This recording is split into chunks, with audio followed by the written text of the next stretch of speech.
အယောက်200ကျော်ဆုံးသွားတယ်နော်ဒီလေယာဉ်ဖြတ်ကြတော့ဒီ Air India လေယာဉ်က Ahmedabad India နေပြီးတော့ London Gatwick UK အထိတွားနေတယ်ဒီမှာ Ahmedabad India လေယာဉ်ကအမှန်တကယ် London Gatwick UK ကိုတွားမလို့ဒါပေမဲ့ Ahmedabad မှာဖြတ်ကြတယ်သူထွက်ခွာတာမကြတယ်ဘူးဒီလိုဖြတ်ကြတယ်မကြည့်လေယာဉ်ပေါ်မှာ India နိုင်ငံသား169ယောက်ပါတယ်Britain က53 Canada နဲ့ Portuguese လူမျိုးတွေပါတယ်လေယာဉ်ကဖြစ်ကြပြီးတော့ဒီဆရာဝန်ရဲ့စောင်းနဲ့တိုက်သွားတယ်အဲ့တိုင်းထဲမှာနေလူနဲ့တော်တော်များဆုံးသွားတယ်ဒီလိုဖြစ်တာမကြသေးဘူးဒါနဲ့ဘာဖြစ်လို့ဖြစ်ကြတယ်ဘယ်သူမှမသိတယ်ဘူးတချို့လူကတောင်းပန်တစ်ခုခုမိုင်းတယ်လို့ပြောတယ်ဖြစ်တဲ့အချိန်ကရာတီဥတုလည်းကောင်းတယ်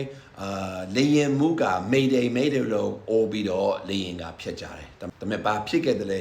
မသိတယ်ဒီနှစ်မှလေယာဉ်ဖြစ်ကြတာကအရင်ထက်ပိုများတယ်လို့ပဲနော်